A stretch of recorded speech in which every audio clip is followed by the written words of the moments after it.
Hello and welcome to the Saratoga Springs Planning Commission meeting for April 28th, 2022. I will go ahead and lead us in the Pledge of Allegiance. Could I get the audience to please rise? Please repeat the Pledge of Allegiance after me. I pledge allegiance to the flag of the United States of America and to the republic for which it stands, one nation, under God, indivisible, with liberty and justice for all. Thank you. For the Planning Commission this evening, we have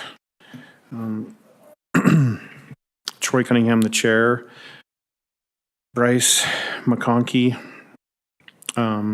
Reed Ryan, and Ken Kilgore present, so we have a quorum present this evening. The next item is public input. Time has been set aside for any person to express ideas, concerns, comments, questions, or issues that are not listed as a public hearing on the agenda. Please limit your comments to 3 minutes. The mic is open for anyone who would like to make comment for something that's not currently on the agenda. I will go ahead and close the public comment at this time. First item that we have is a business item, Knowledge Explorers Preschool, Class 3 home occupation located at 1492 South Hillside Drive. Susie Smith is the applicant. Is the applicant here this evening? She's not? Okay. Then I'll go ahead. David, I have the microphone on for you. This is presented by David Rogers. Thank you, Commission. So the applicant is requesting approval to operate a preschool in the basement of a single-family home located at 1492 South Hillside Drive. The applicant does not live at the address, but will be a teacher at the preschool. The operating hours will be Monday to Thursday from 9 a.m. to 2:30 p.m. There will be 2 classes throughout the day, one from 9 a.m. until 11:30, and a second from noon until 2:30 p.m. The applicant has proposed a maximum number of each class of 10 students, and there will be 2 teachers in each class. Due to the number of students at a given time and the number of non-family employees, this use is classified as a Class 3 home occupation, and the Planning Commission is the land use authority. Even though the applicant couldn't be here tonight, she let me know that she read the staff report and approves and agrees to the conditions that are in the staff report, and staff recommends approval based on those findings and conditions. Okay, thank you. I'm going to open this up to the Planning Commission for questions and comments. Commissioner Kilgore.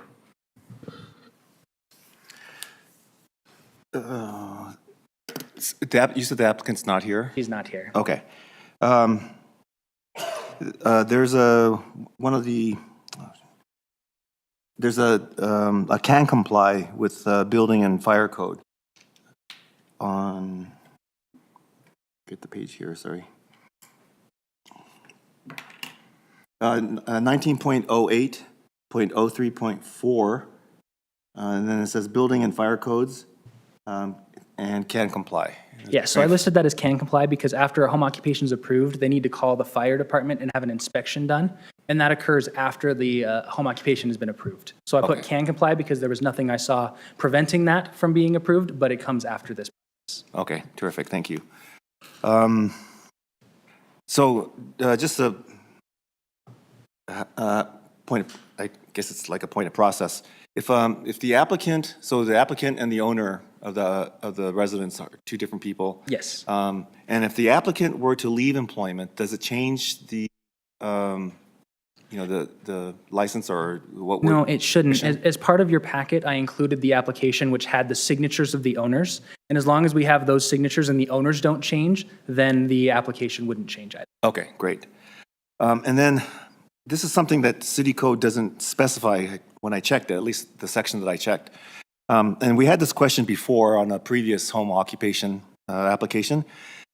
Shouldn't stairwells and hallways that will be used by the home occupation be included in the floor space dedicated to the home occupation? And we had this discussion before, and we talked about how since fire and building code purposes they would have to look at it, we decided that it should be included. So I wonder if that's something that either there's a different interpretation or... So looking at this, I had the applicant submit a floor plan of the entire house. She specified where the classroom would be and the bathroom that would be used, but I asked for that whole floor plan to make sure that there would be nothing that fire or building would see that wouldn't comply. So even though those places are not marked, they are included in the review, and staff found that that works for this home occupation. Okay, that's great.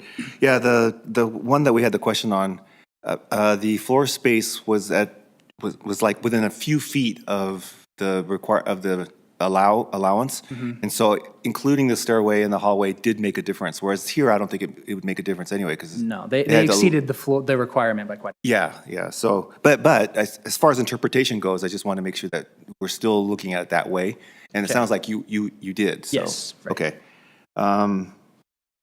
That's all I have. Director Stroud. So to build on that comment, yeah, we've looked at that in the past on other home occupations. It doesn't spell it out in the code. You know, I think that that's not being actively used. I look at it this way. Some home occupations, people walk to the garage to get it. So now do we count the garage square footage towards the home occupation because they happen to be passing through there? I think it's kind of something we probably wouldn't need to worry about. And the fire marshal's going to look at it anyway, any place they're going to go. They'll still look at overall fire safety there. But as far as, hey, I'm passing through this to get to where I need to go, my personal opinion is I wouldn't count that. Commissioner Kilgore, or Commissioner McConkey. Thanks for the compliment. Appreciate that. Home occupations. So the applicant is not a resident of the dwelling. Correct. And I looked through the city code. I looked actually at other city codes and so forth to find out, and even on the state level, if there's some definition of home occupation. So is the intent of the home occupation to allow the resident of a dwelling to operate a business from their home, or is it the intent to allow a neighbor or some other person to lease or lend out a portion of their home to?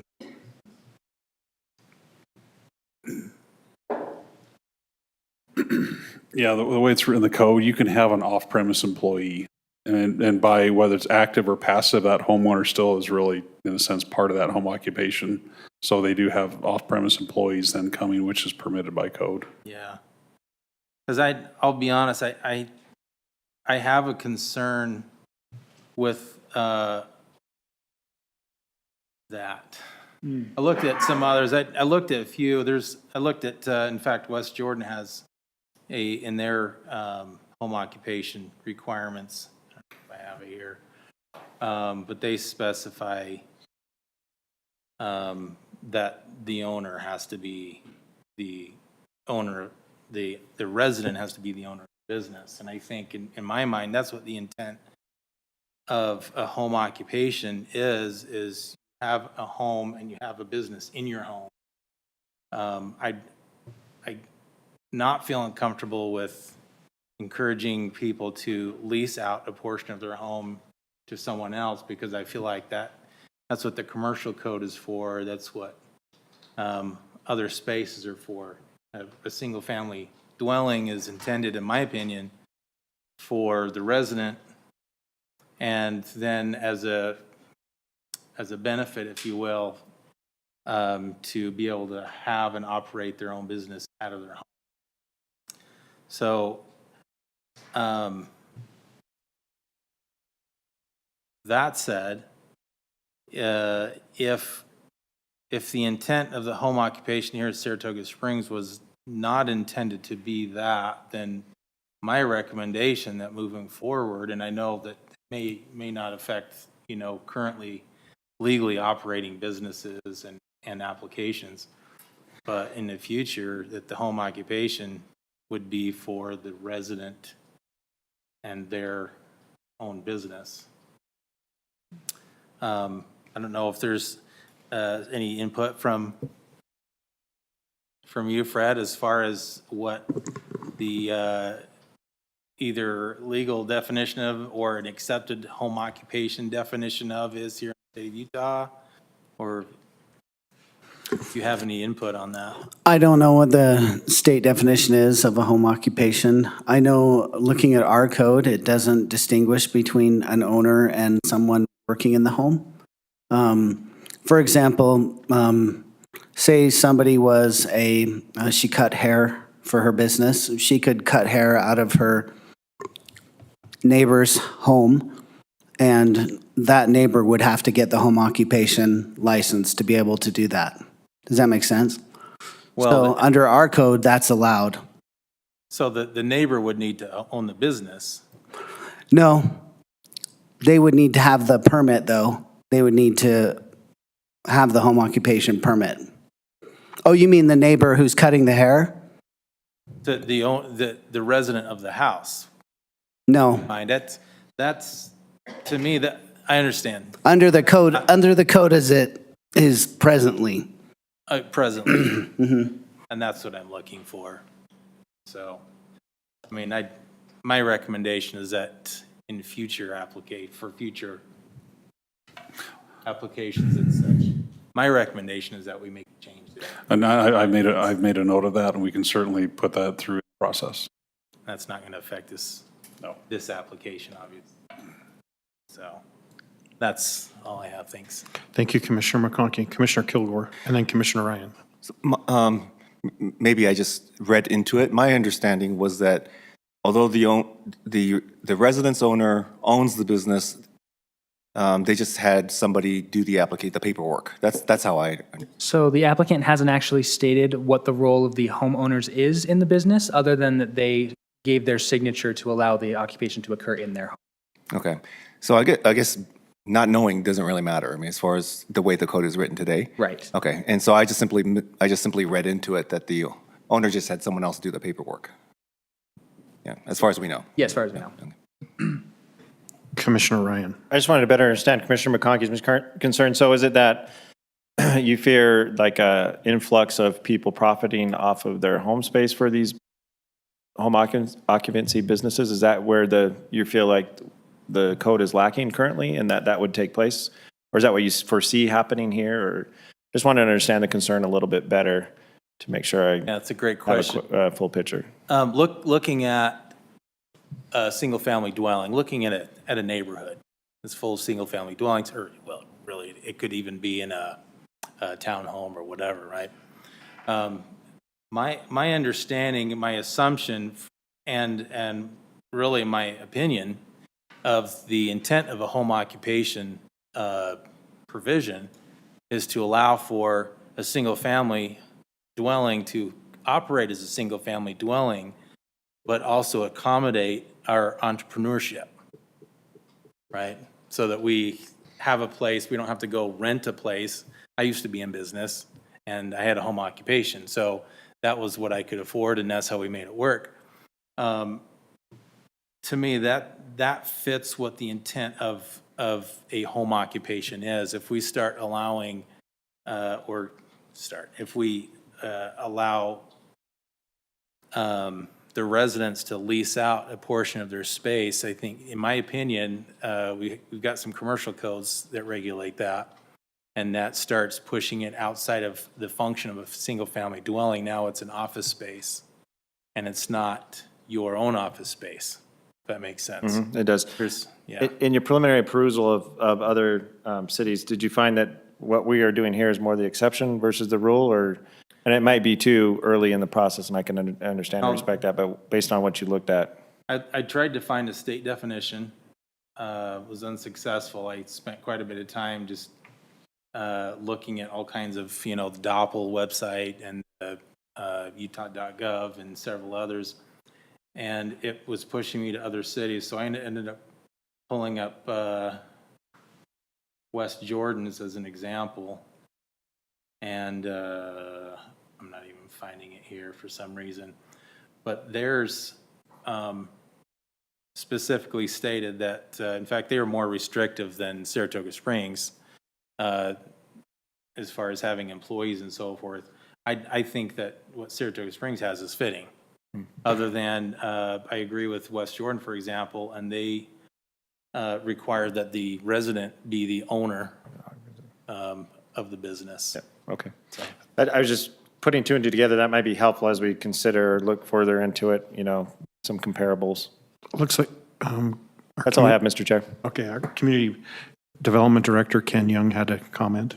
Yeah, I just wanted to mention, in my experience, that is a common requirement that the business in a home must be by the resident of that home and not leased out to someone else.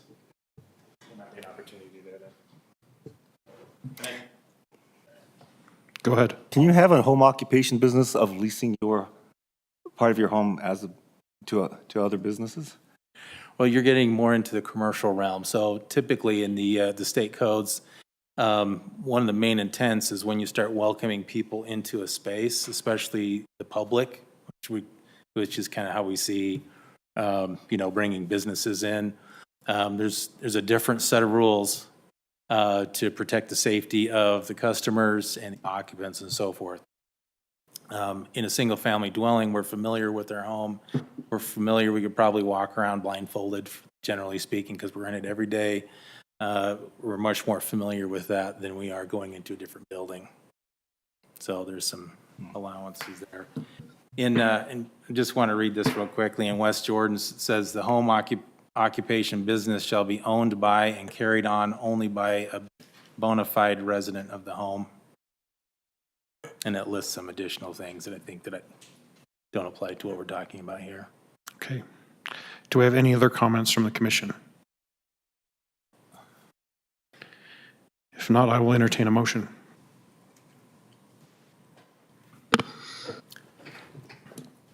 I move that the Planning Commission approve the Knowledge Explorers Preschool located at 1492 South Hillside Drive with the findings and conditions in the staff report dated April 28th, 2022. We have a motion from Commissioner Kilgore. Do we have a second? I'll second it. I have a second from Commissioner Ryan. Do we have a question on the motion?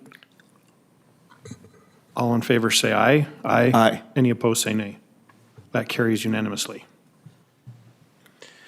All right, next item is a business item for Saratoga Dignity Care preliminary plat located 1400 northeast of Mountain View Corridor. Adam Lampert as the applicant, and this is presented by Gina Grand Prix. Is the applicant here this evening? Yes, I believe. Adam, you're welcome to come up here. Yes, come on up And Mark, if you want to. There will be questions, so I would welcome you up here. Commission, this is a business item for the Saratoga Dignity Care community. This is a senior living community. It is approximately 24 acres that this community is going to be built on or developed on. So let's see here. I'm going to kind of click back. Oh. I can't. It won't work. Did I hit the power? No, it's on. Oh, no, it's not. No, there we go. Okay. So I'm going to skip to here. I don't know if you recall back in 2008, Sarah worked with the developer significantly on this for the general plan amendment and the rezone back in 2018. The multifamily was a land use of low density residential, and the developer came in and requested a general plan amendment and a rezone to multifamily for the section that you see as multifamily. The two residences over to the west side remain rural residential, and then the parcels over to the east are R19 that matches the Star Haven development. One thing that you know about our community is we don't have an assisted living home center. And so that is what this is, to kind of piggyback off of what Star Haven has done. The developer has requested that there be a subdivide off those lots for the rural residential, the two lots. One of the challenges that this developer has faced is the Mountain View corridor and the right-of-ways necessary for UDOT to build that corridor. and the property that they own and access and so forth. The city owns a portion of the road up to the property, and then UDOT, they've had to work with UDOT to acquire the remaining amount for their access. It will retain the 2 rural residential lots, 79 lots. This is a multifamily, so it is a footprint development, so they will be 4plexes, and then 14 single-family lots.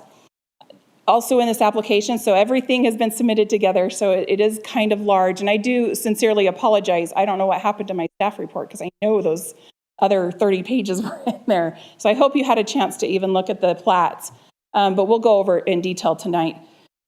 The site plan, this is one of the changes. After I had submitted the staff report, we did meet with the developer because they're a developer's engineer, to go over some things because Jeff had some concerns. They had some concerns regarding some of this information. And I required some clarification on the phasing.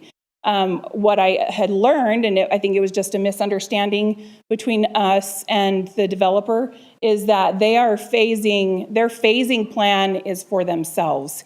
They are actually asking for a site plan review for phases 1, 2, and 3. Because they have to have that access road into their secondary access into Cozy Lane. So this site plan review is for phase 1, 2, and 3. So essentially for all of the neighborhood subdivision. This will include an assisted living center with a memory garden, amenities, and landscaping on lot 1. This will have 2 floors, so approximately 9,000 to 10,000 square feet. Between the 2, it will include a clubhouse and swimming pool with the lots also with amenities. So with the footprint design, and it's kind of hard to see this, I should have shrunk it down, but with the footprint design, the homes that you saw with the elevations, those are 4plexes. 2 on one side, 2 on the other. They are connected units. And so everything outside of the building footprint will all be open space and common area. They do have access from 1400 north, and it will go up to Cozy Lane and out through the north there. The access, and Commissioner or Chairman Cunningham, you had sent me an email asking about that access. That is a shared driveway, and that is better seen. I'm going to be going back and forth, so bear with me. If I can get here. It doesn't show it on the site plan. Let me come back here to the phasing plan. This shows it better. The easement shows it on the plat, the preliminary plat, but the phasing shows it better. So this gray line that goes up into those 2 lots, the reason for that is UDOT is requiring that their frontage on Foothill Boulevard be disconnected. And that was one of the agreements with UDOT for them to do this subdivision, was that they had to disconnect their driveways and dedicate some of that property over to UDOT for the Mountain View corridor. And so the Dignity Care development had to provide those 2 rural residential lots with access. And so these 2 lots will become essentially flag lots, but this is a shared driveway. It is not a private road. The standards are different. It has to be 26 feet wide, I believe, but it does and allow for fire access for the fire department. And Chief Campbell has passed off on that. So that is the reason for the access road, or the shared driveway is what it is.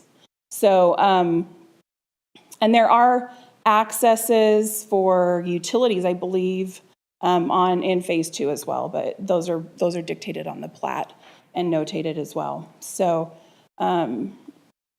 this portion here is a single-family subdivision. So these will be single-family lots, minimum 9,000 square foot lots. They were originally going to be doing 16 lots, I believe, right? But they did have to have drainage, storm drain, and so parcel A is going to be their open space and their drainage. They do have a playground and some amenities to go on that to meet their amenity count. let's see here. So digging into the site plan, this was a challenge for them as far as drainage. Their storm drain didn't meet, they originally had this flipped. So this is an ongoing long process for this developer. They've had a lot of challenges, not only with UDOT, but with the layout of the land. And so this was originally blocked, and the storm drain was on the west side. They had to redo that. And so their design of their assisted living completely changed. So it's still, they still do meet all of the requirements, but they've gone above and beyond to try and accommodate those. So this is phase 2. So phase 1 will be a couple of the fourplexes, and then it will include the assisted living and the storm drain. Then phase 2 will be the middle portion, so it's essentially the clubhouse, the swimming pool, and then these lots here. And then phase 3 will be their connection. They're doing their own phasing, is what I am understanding, and Adam can contribute to this, but their phasing is for their own financial portions. But the site plan, the construction drawings include all of 3 of these site plans. And so in order for them to get approval, all 3 site plans have to be approved by the city engineer. And Jeff has worked tirelessly on this. But we've figured it out, and we have gotten some great trails for a senior community, some great amenities. I believe this here is like a shuffleboard or something like that. So, and they have a trail that connects all the way around. They have some great options in here for the seniors within our community. I think it'll be a great benefit for them. As you can see, they have a memory garden, and this will be accessible by all residents of the community or just the assisted living? Just the memory care. Okay. So the memory garden is just for the assisted living, but they do have other amenities there as we've explained. So here are the elevations. They do look pretty good. There is some variation in the architecture for the assisted living. And with that, yes. Can I add a little bit? Sure. Back to that landscape plan. Excuse me, Mark Hampton, part of the applicant. Is it okay if I address with Gina? Sure, that will be fine. So let me just make it, this is great. Thanks. You've done over and above. We've really struggled with this. When the landlord dedicated the land for Mountain View Corridor, we were given an access from the UDOT road to the south. We even participated in the sewer, paid for a manhole and a lateral where UDOT instructed us to. That's why we designed our building on the east side.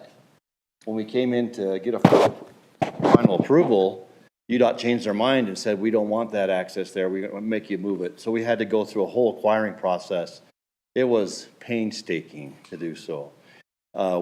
It cost, you don't need to know how much it cost. We had 100% of our architects here, by the way, and our manager for our senior care is here if you have any questions about those guys, but it cost us a lot of time and energy to rearrange this site. We still have the same amount of room, same amount of parking, but what happened was we actually picked up some open space.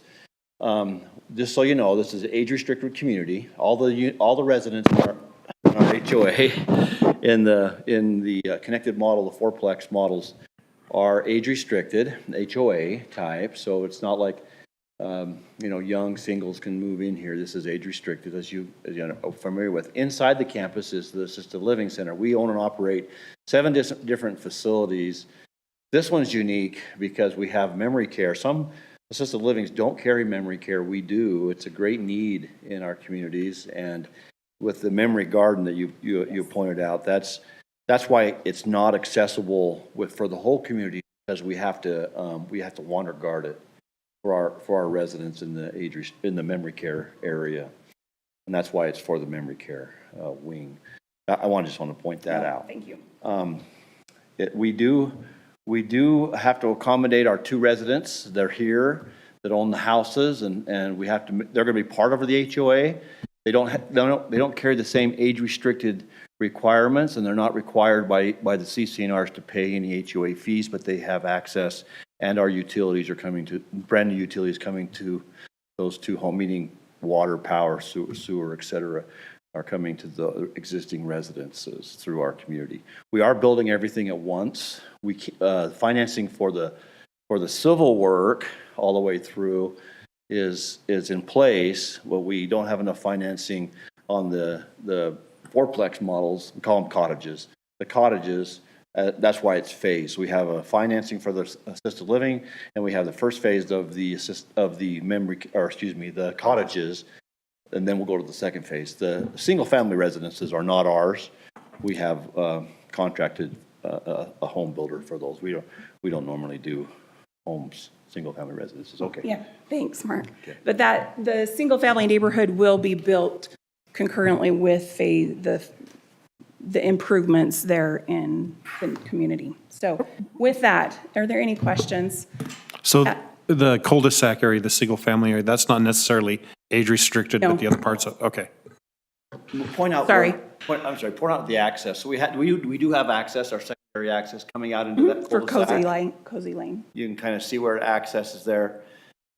That's been a debate for us. We don't want to become a thoroughfare for residences, other single-family residences driving through. We don't think it will be, but we'll make precautions with traffic calming and things in the future to make sure neighbors from the north don't slide through our community.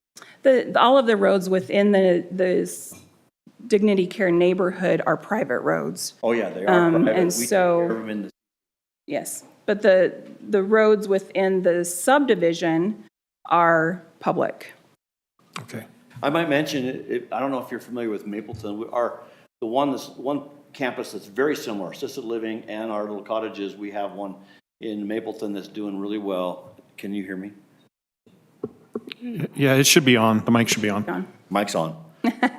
And so you'll notice if you're familiar with our Mapleton campus, this architectural style is a little different, a little more modern than our campus over in Mapleton, but same exact unit, they're very well received and sold out before we could build them. All right. So if the applicant doesn't have anything else, I will go ahead and open this up to the Planning Commission for questions and comments. Commissioner Kilgore. So it's terrific that you're bringing this kind of product to our city. We just had a joint city council and planning commission meeting just this week and talked about the average age of resident in Saratoga Springs, and it's slowly creeping up. It's still fairly young for the county, but as we achieve our dream of being a community for everybody, a city that has really nice amenities for everybody, that you're really helping to bring that to reality. So thank you for doing that. So this is an administrative process. So I just always ask, just to cover myself, is the applicant agreeable to complying with all those standards or all the conditions in the city staff planning packet? Yes. Terrific. Okay. And then, I have to shuffle this around. I want to confirm what we're doing here. So we've got a Preliminary plat. a preliminary plat that we will be making a recommendation to the city council Correct. for. And then we have 2 site plans that we can, So it'll be one site plan. There's 2 preliminary plats and 1 site plan. it's the other way around. Two preliminary plats that we want to make a recommendation to, and then 1 site plan that we, Correct. And it will be all of Dignity Care neighborhood community that will be on the site plan. okay. So all of the fourplex, the multifamily section. Well, there need to be 3 motions. Is that? So there will be 3 motions, correct. And I've outlined that in the staff report. Okay, yeah, I guess I wanted to break the motions up to give you an opportunity to have those 3 different motions. okay. Especially with a site plan and a preliminary plan, because they are essentially 3 different applications. They were just allowed to submit them all at one time. Okay.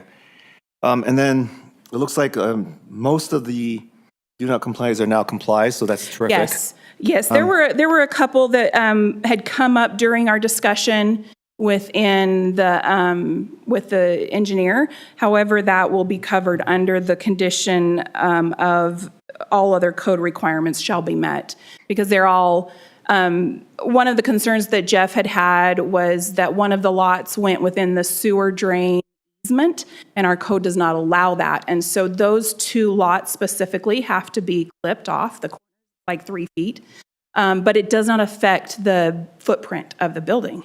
And so, but because it has to meet setbacks regardless. And that setback is, the buildings will be outside of that several feet. However, it's a lot of engineering that has to go into that. And these pages on the preliminary plat will actually stretch out into 2 or 3 pages, because the two lots on the east side that go into that storm drain easement, those will have to have separate designs on it. So it's going to take some time, and they just didn't have the time to get that back to us to present to you. So that is a condition of approval. The other lots that were called out in the staff report for some of these, they go into the PUE, and we can have lots within a PUE. That's not the issue. Building is another story, but again, they're just tiny little corners that will be corrected. So yes, a lot of the things that we had talked about will be held under that condition of all code. Okay, and then specifically, again, just because it's administrative, I just want to ask. There are 4 items in the fencing section that still show and do not comply. Will you be able to address this as well? Yeah, this was just, they actually, when they had their first plan, it was correct. Okay. When the landscaping got changed up, it got changed 6-foot brick wall, but it goes up against that very northern property line, goes up against a public trail and the canal right there. And so they have to have it 30% opaque. So they do have that design or that fencing detail in there. It's just when they switched their plan over for that correction, it just didn't get caught. So it's not a problem. It's not a problem at all. It was in their original plan. Okay. And so, and then further down on the developable lots, is that what you were talking about as far as the PUE or? Oh, the PUA. So it's condition. So in the first option for the preliminary plat for the Saratoga Dignity Care neighborhood, it's condition number 2B, correct lot lines for lots 37, 39, 43, 41, and 53, and I can't see them.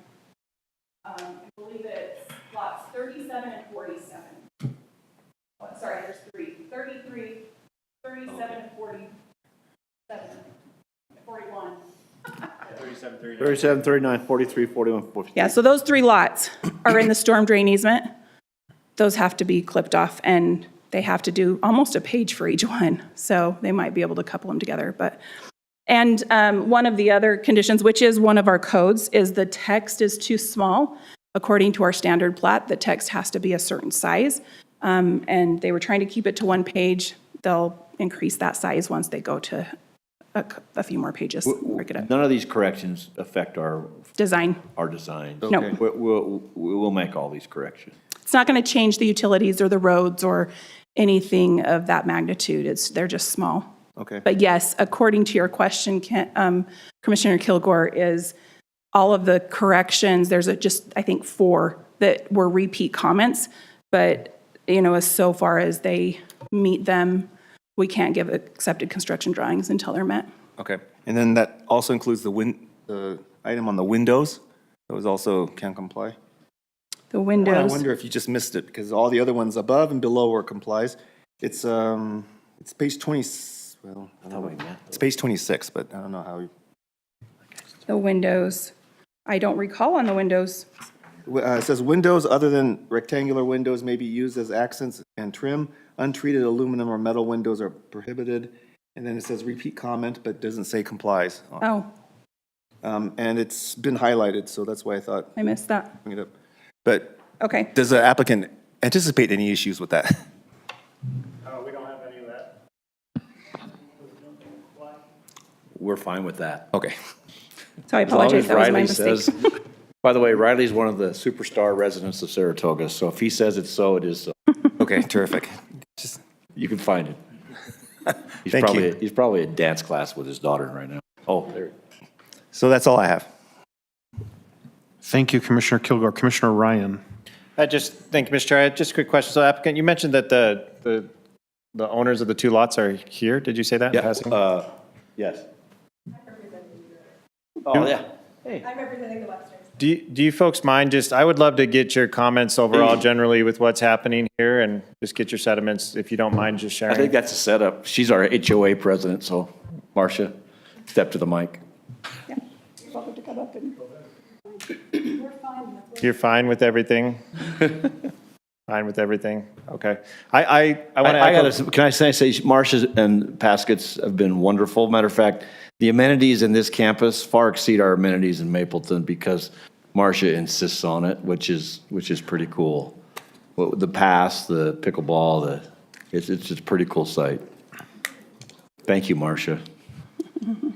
So I just want to echo Commissioner Kilgore. I appreciate the, what's being brought to the community. It's obviously something very different than what we have, and it'll serve needs for, decades and years to come and into the future. I love what I see with everything. I do just struggle a little bit with those two lots. And I appreciate what's been done to work it all in and make it flow, I think it works. But that's always just one of the hard parts for me is when we have like piecemeal things that are left over or otherwise. And so I feel as long as the residents are comfortable, those owners are comfortable, makes it work for the city. It lines up in my book, but I'm just glad that you're here. So thank you for being here. I just wanted to make sure that was, something that you want as well and something that will enhance your value in the city and your experience in the city as well as any owner. Thank you. Thank you, Mr. Chair. Thank you, Commissioner Ryan. Commissioner McConkey. I'll echo also, just bringing in some opportunity for their aging population. I think, in fact, I've been thinking about this over the last month, is that it's needed just to get some more diversity in here and to provide. We've got a great side of the lake, beautiful views.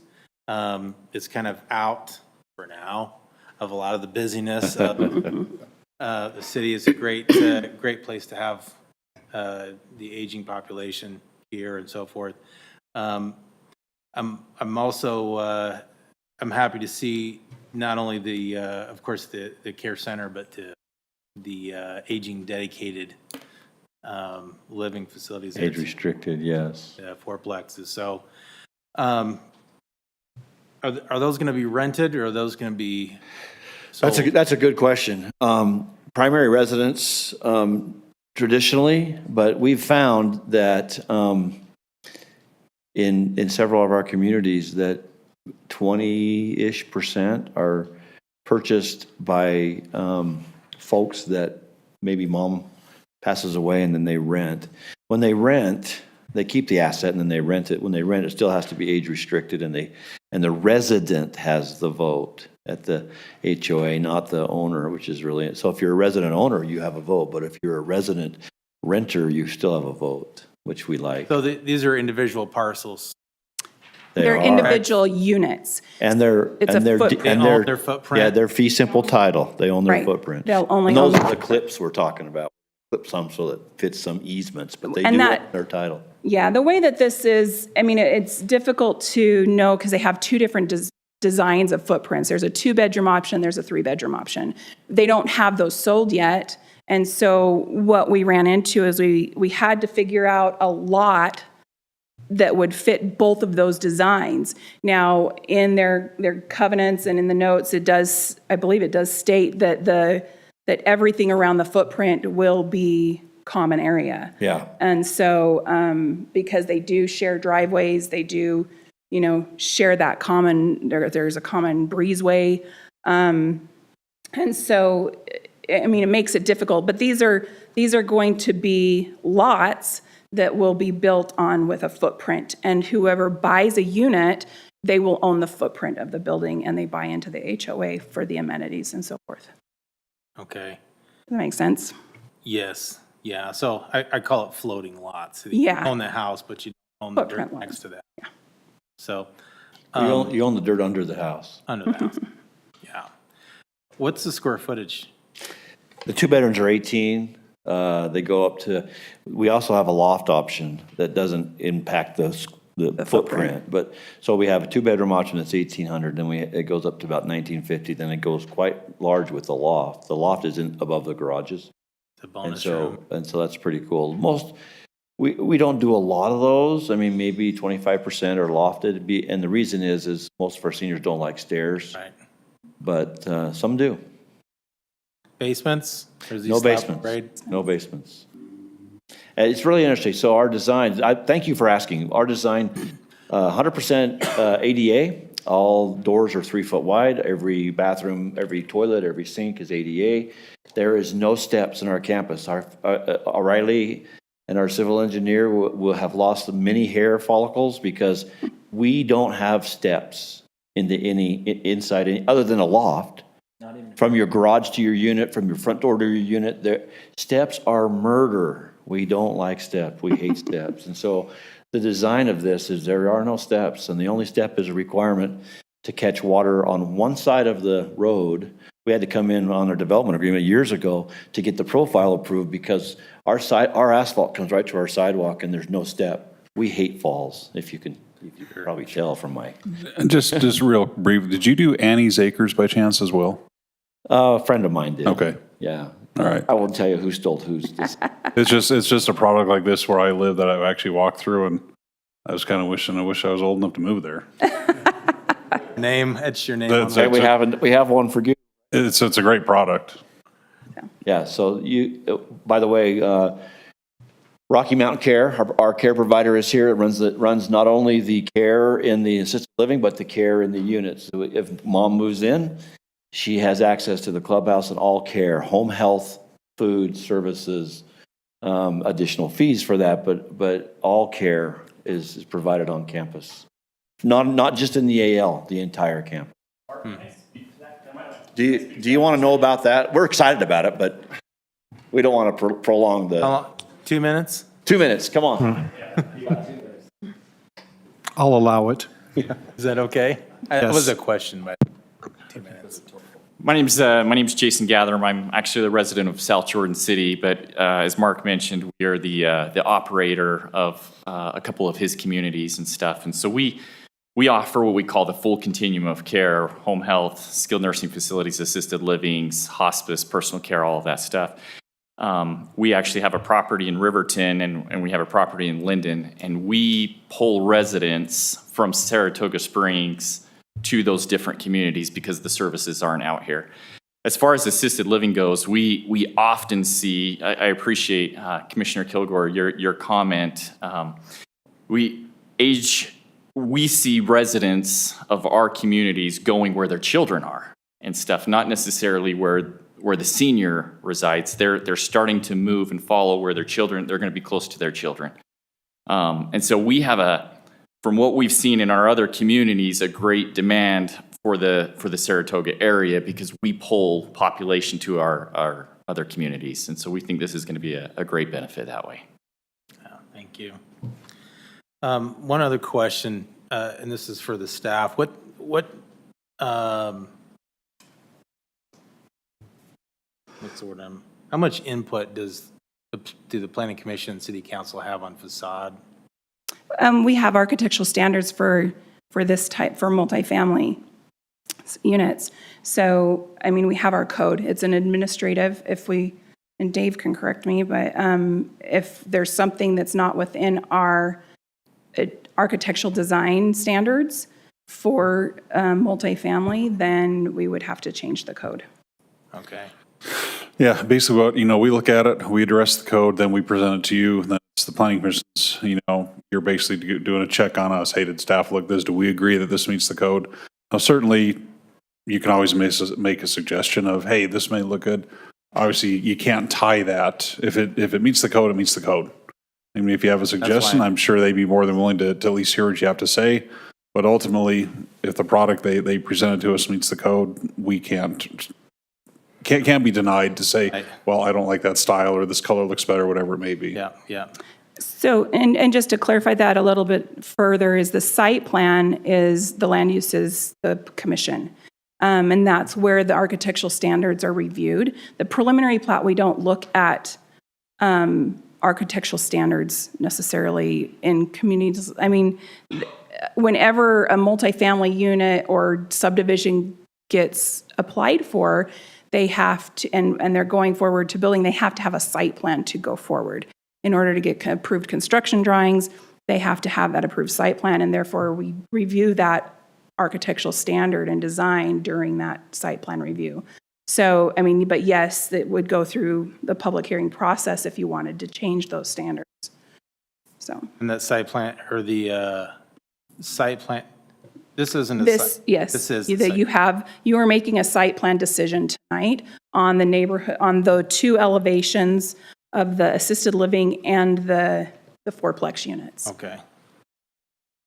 So, I'll be honest with you, the first thought in my head as I looked at the elevations is this a tilt-up building? And I don't know. Yeah, it looks similar, but there are parapets for the roof. We don't not allow that. That's what's driving my Yeah. question. So there's been a lot of discussion in the commission, the steering committee, and city council about, branding the city and also providing a way to enhance of course, the visual appeal and the value here in the city. And our discussion about having these office warehouse type buildings was kind of not necessarily desirable. If they meet the code, they meet the code, and that's. Right. There is some architectural variation with the materials and the pop-outs, I guess you could say, as far as that's concerned, and it meets our code. It's hard to tell exactly what these materials are. We've gotten away from, over COVID, we stopped getting boards brought in because we couldn't have them bring them in. And so, but we do need to get back to that, I believe, as far as the type of materials that are going to be put on these buildings. Because it's hard to tell, those textures will make a big difference, I believe, on this The roof facade. on a multifamily building, really, the reason why I bring it up is just trying to get away from the look of a tilt-up building, especially as we get in closer to the city, out of the outskirts and so forth. We're wanting to create that Right, air of Saratoga Springs. understand. And so having a flat roof building this size kind of Yeah. doesn't necessarily enhance that feel. So that's all I had to say. Thank you. Thank you, Commissioner McConkey. Commissioner Anderson. Just a couple questions. On the retention basin, it shows gravel in the bottom. That counts as green space, right? It doesn't have to be sprinkled to count as green Correct. space. Correct. The detention basin, if it's accessible, which I don't think it's going to be very many people accessing the detention basin, but it can be as semi-approved or partially improved open space. So they do get partial credit for it, but it doesn't have to be sprinkled or turf or anything like that to count. My last question is, when you look at the plan, you've got lots of parking on the south side with the big facility. As you move north, are we gonna, I guess my question is around parking and those residents, is the parking gonna flood over into that cul-de-sac with those residents not wanting to park on the south side? I've visited similar communities like this where parking seemed Right. on a Sunday afternoon was hard, and it's a Sunday, and So unfortunately, our code only requires 0.25 guest parking stalls. They meet this. They have two additional parking stalls per side, I guess, or So an additional parking stall per unit. It goes above our standard. However, they have made sure that at the end of each driveway, there is 2 parking stalls. So I get it's not my favorite thing in the world, but that's what we have in our code, and it's actually somewhat more than other communities require. We've talked about this several times in staff meeting about our parking standard, but they do meet our minimum parking standard. Thanks. Yep.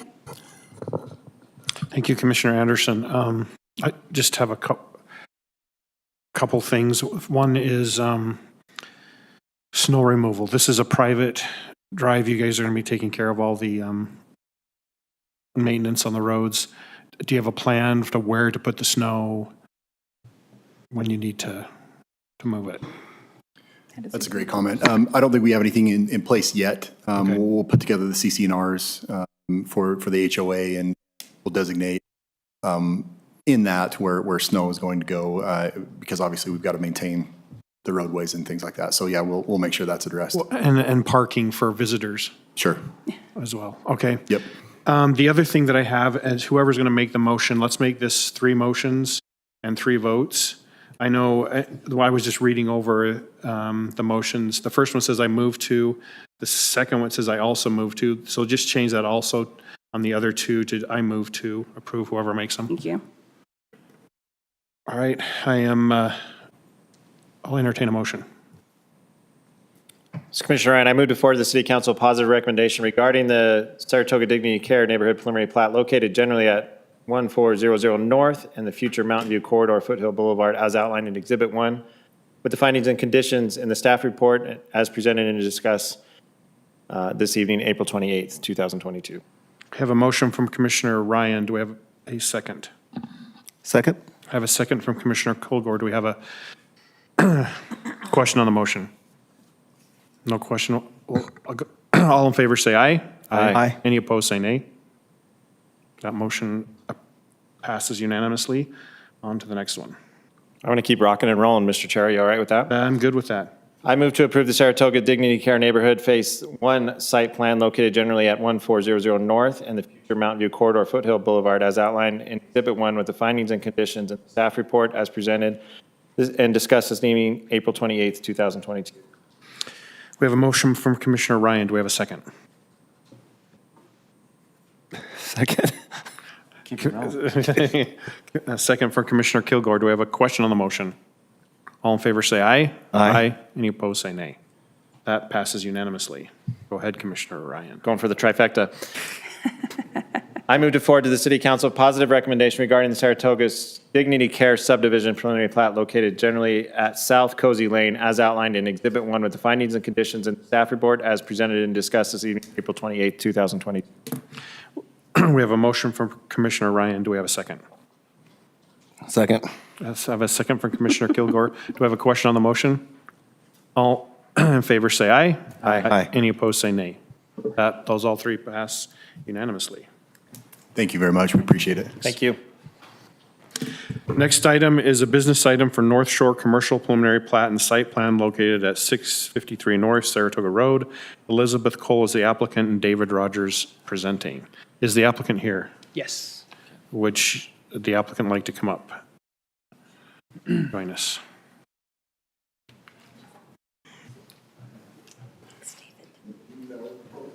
Okay, thank you, Commissioners. So the applicant requests approval of a 3-lot commercial preliminary plat of 22.23 acres and a site plan to contain 3 warehouse-style buildings. The City Council approved the rezone to office warehouse in September of 2021, and staff has found the site plan and preliminary plat to be consistent with recent changes to the office warehouse zone. You can see a zoning map right here for where the office warehouse zone was granted and where that will be. It'll be just off of Saratoga Road and Pioneer Crossing. There's the preliminary plat along with the site plan. One thing I specifically wanted to discuss with you guys today is there's currently a code change coming before the city council next Tuesday to amend the amount of glazing or glass that is needed on the facade of a building that faces a public road. Currently, the code specifies that a facade that faces a public road needs to have at least 50% of glazing. But this code amendment, should it pass the city council next week, would reduce that amount from 50 to 35%. And here I have buildings that show on the top, it shows what 50% glazing looks like on the building, and on the bottom shows what 35% glazing on the building. And as you are the decision makers for the site plan, you have the discretion, if you choose to, as a condition of approval, you could say, we would approve 35% if the code amendment passes next week of the city council, or you have the discretion to say you need to be under the current standard of 50%. Staff has found that from the site plan and the preliminary plat perspective that the city code has been met, and recommend approval of the site plan and a positive recommendation on the. Would the applicant like to add anything to the presentation? Please state your name and address for the record. Can you hear me okay? Yes. Elizabeth Cole with the Wadsworth Development Group. And my That's good address- enough. Is that all right? Yeah, that covers us. Okay. I don't actually have anything to add. I think David's done a very thorough job, and we've had lots of conversation over probably about 4 months on this project. So he's done an excellent job. If you have questions for me, I'm here. Okay, I will turn this over to the commission for comments and questions. Commissioner Kilgore. Thank you for applying with the city. This is a administrative process, so I just want to ask if you are willing to comply with all the conditions in the staff report. I am, yes. Okay, terrific. I've got some questions about some where we are on some of the can complies. So probably just really easy, but so we had a can comply under the building separation. Could you? It's 19.04.01. It says here, building separation minimum 20% or 20 feet. It can comply, but you have to verify with setbacks. Oh, yes. Okay, yes. So that was something that was, here, let me go over here to the plat. So as you can see, the setbacks on this submittal are shown on the preliminary plat. For the final preliminary plat, we're still adjusting some slight things, nothing substantive, just a bit of changes. Those setbacks will be removed because they're redundant, because commercial and residential, have different setback standards, and these will meet the standards. So once that has been removed, then that will be changed to comply. Okay, great. And then same can comply with parking area access. So this is a discussion that we've been having with our engineers, as well as the property to the north of this, regarding the north cross access. There was some discussion whether, let's see it on here. It says you can't really see it on here. There was some discussion whether we wanted to shrink the cross access to the north to align it with the cross access directly below it, and we had a few discussions about that. Our engineering staff, and Scott can discuss on this if he wants to. Our engineering staff has found that because of the use to the north, the proposed use, even though nothing's been proposed or nothing has been submitted yet, because of the vehicles that will go in there, that we don't actually have a problem with the width. We can leave that as it is, and that will work for the use to the north. Okay.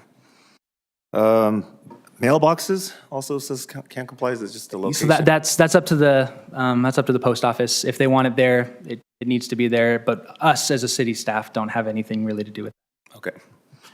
How about trash enclosures? 3-foot landscape buffer.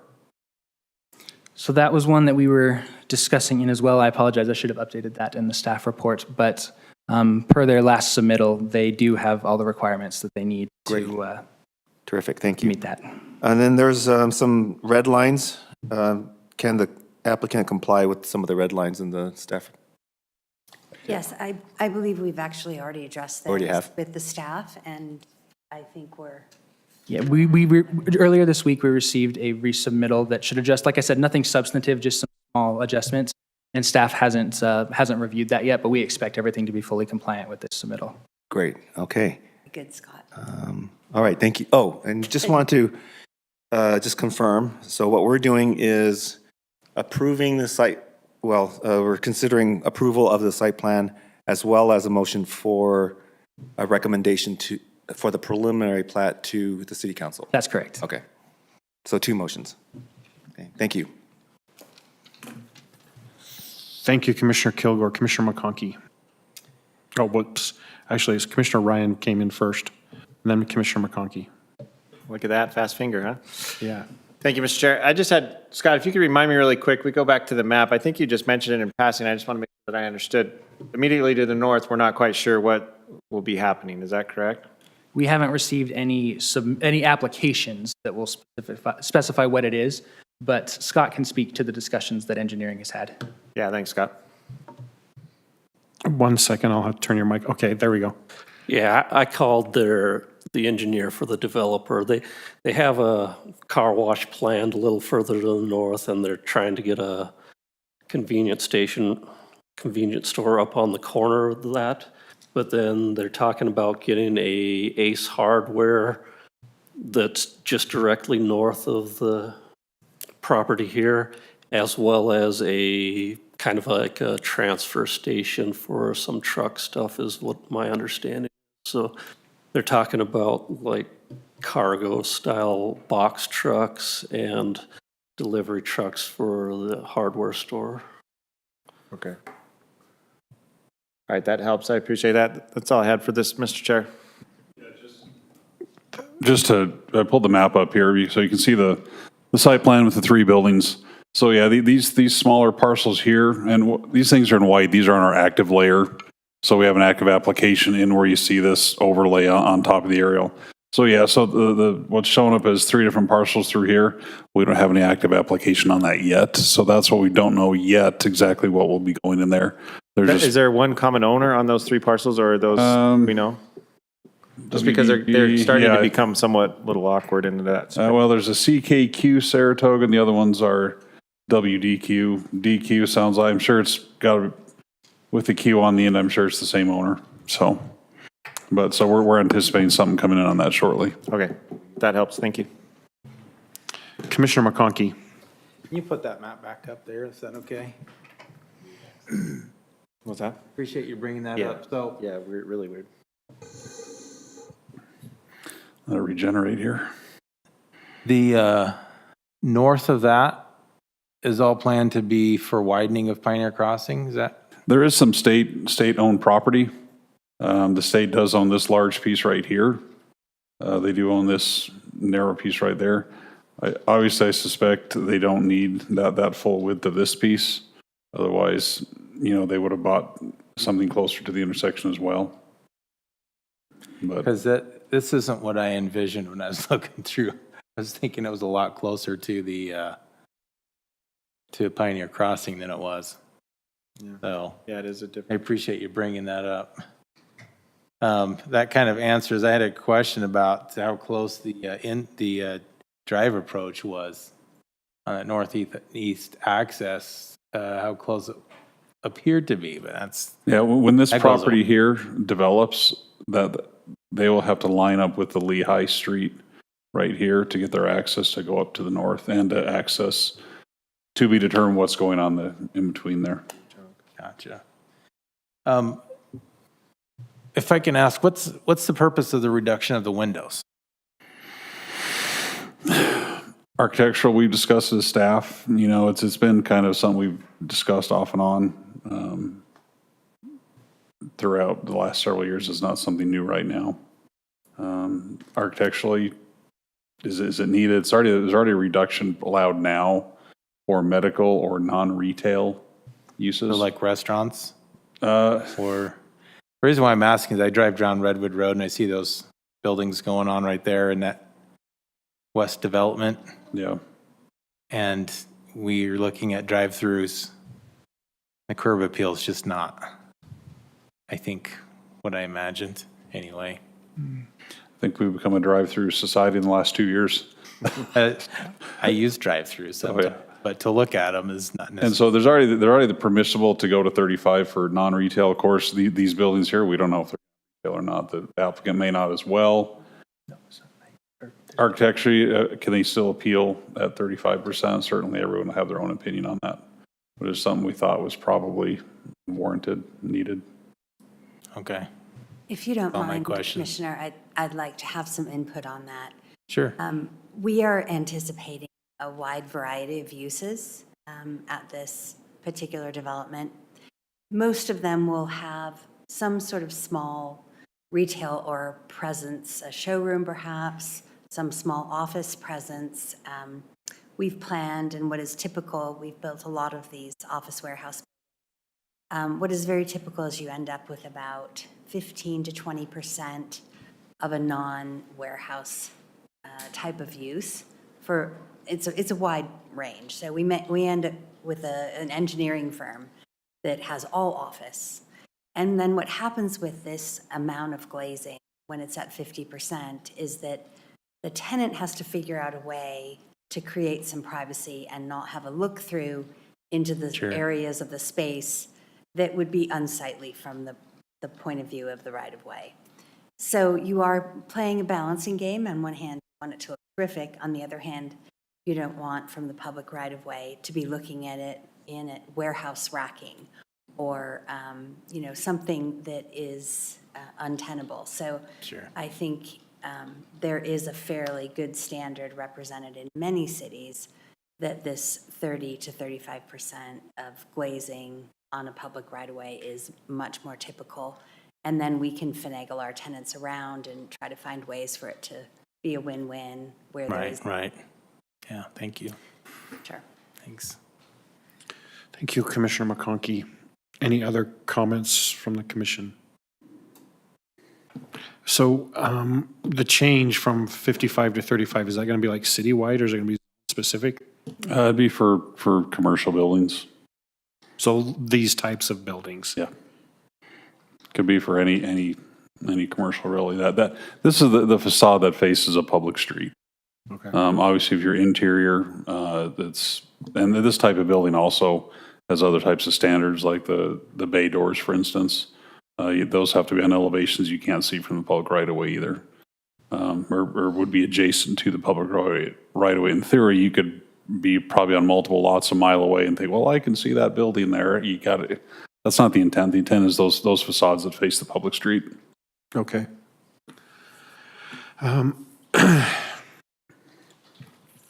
I think if the city council, go ahead, Commissioner Anderson. In the past, we talked about creating a buffer between residential before you roll into other zones. And there's certain kind of best practices between the residential, like an R110 or whatever this is, going straight into office. That's not best practice typically, right? What you see here is not the best practice. Obviously, that appendage of North Shore, I'll bring the map back over. It wasn't until I saw That this appendage of that I North realized Shore. how close, anyway. Yeah, that's residential. It would have been preferable to see that as, at least more, something not residential, put it that way. That was already vested with, when North Shore came in. The council did change the zone on this to OW last year. They are aware of obviously what was there. The code does have the provision where, yeah, we understand that it's basically, we don't use the term best practice, but the code implies that's the best practice to obviously separate certain types of uses. But it also says in the code, we understand that's not always possible in all places. Now with this, what we did require though, when the rezone came through, was they have to put a 6-foot masonry wall or concrete, whatever, that type of solid fence adjacent to any of the residential development to help buffer sound. They are set back probably 60 feet or so as well from the property lines from residential also. And so that does create somewhat of a buffer. You can see what at least the middle building itself, the loading bay doors are not at least adjacent to that east property line of North Shore. The north building, however, you do have the loading doors on that backside, but of course, because our code also requires, well, that facade that faces Pioneer you can't have the loading doors there, so there's no other option on that one. So we try and make the best of what we have. So this is where we're at right now. And that residential to the west, that'll be in before these are. Right, that came in with the North Shore Neighborhood Plan from 4 or 5 years ago. Okay. I think as long as the city council approves the 35%, I would be okay for that. Whoever's going to make the motion, I'll go ahead and, Remember, you have two motions here, one for site plan approval contingent upon the plat, and then the preliminary plat onto city council.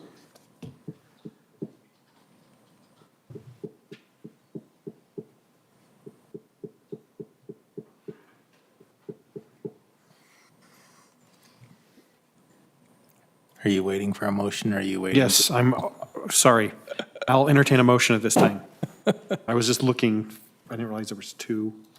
I move to recommend approval to the city council, the request of preliminary plat approval of the North Shore Commerce project located at 653 North Saratoga Road, and approve with the conditions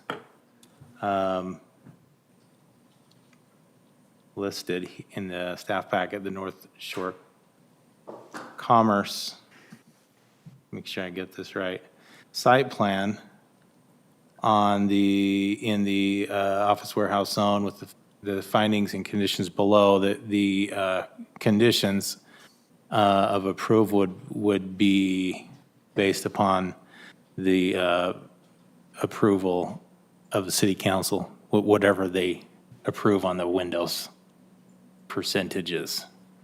Does that make sense? Do I need to start over again? You said conditions like. Did you fall asleep over there, Commissioner Ryan? Yeah, Nikki, you gotta, Oh, I need to do. Okay, yeah.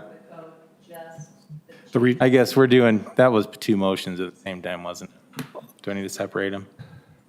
Or was it one? Where's the second motion? Also, I don't think you could say Seconds. whatever, because the application is specific. Because we have a preliminary plat and then we have a site plan, right? So it's two No, but when motions. you said whatever the city council approves, but Oh. I think it has to be a certain number, because that's what the application has. As of right now, it's, well, I gotcha. Under the 50%. So where's the, So I'll restate. Where's It's the the second? second half of the same motion, I think, right? Oh. That's what you're saying? So Okay. I'm going to make the motion. I'll move to recommend, I'm going to restate my motion for the record. I move to recommend approval to the city council, the request of preliminary plat approval of the North Shore Commerce Project located at 653 North Saratoga Road.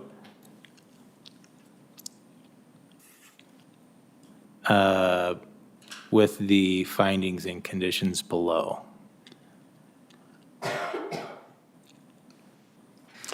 and you're gonna do that as one standalone motion and then follow with the next. Yes. okay, so we have a motion from Commissioner McConkey. Do we have a second? I'll second that. Okay, we have a second from Commissioner Anderson. Do we have a question on the motion? Okay, so this one does not require the additional condition? Okay. No, the site plan. Yeah, Site plan has the windows. We just do preliminary plat here. Okay. All in favor of, all in favor of approving the preliminary plat motion, say aye. Aye. Any opposed, say nay. Okay, that passes unanimously. Commissioner McConkey, do you want to Yeah, I move tell to. the next half? Yeah, I move to recommend approval to the city council, the request of the North Shore Commerce Site Plan located at 653 North Saratoga Road, located in the office. So Commissioner, as Did I the mess planning up commission, again? well, as the planning commission, you guys are the final approval. Oh, We approved the site We were plan. the, My mistake. So you just, My Go ahead and mistake. restate. I did so much better with my. I'm three- learning here. It's good. Yours were all written out. Hey, no, no. Knock me. Doing great, you're doing great, you Move got to this. recommend approval. Not recommend to approve. we're approving. Approve. You're right. I move to approve the North Shore Commerce Site Plan in the office warehouse zone with, do I include the findings and conditions below? With the additional condition that the 35% window, the reduction to 35% on the window would be approved if the city council makes that ordinance change. I'll second that. Okay, so we have a motion from Commissioner McConkey and a second from Commissioner Anderson. Do I have a question on the motion? All in favor, say aye. Aye. Any opposed, say nay. All right, that passes unanimously. Thank you and congratulations. All right, the next one is a public hearing. Yes, I'm sorry, I need to bring up one thing. If it's not approved, the 35% reduction by the city council, does the applicant still want the site plan approval for the 50%? Good question. hey, Elizabeth, I think we have a question from our attorney for you. I'm sorry. So what our city attorney just asked was, you still want the site approval to go ahead even if the city council doesn't approve the reduction, correct? Yes. Okay. Okay, it's on the record. We're good. All right, thanks. Okay, thank you. That's why you're here, Fred. Nice work. Yes, before we go on, I need a minute. Can we take a recess? We're going to take a recess because I can declare that. So we'll take a 10-minute recess. Thanks.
Okay, I'll call the meeting back into order. And all right, the next item is a public hearing updates to City Code 19.16, Title 19.16 Site and Architectural Design Standards and 1918 Sign Regulations, city initiated, presented by our Planning Director, David Stroud. Planning Commission, we've got some changes here that apply to your standalone mid-box, big box type building. So, I mean, think what we have in the city right now, think of Walmart, that would be a standalone big box. This kind of piggybacks on the window change we're in the process of working on right now as well. So right now with the retail, so again, the 50%, the 50% or 35% depending on what type of use you have.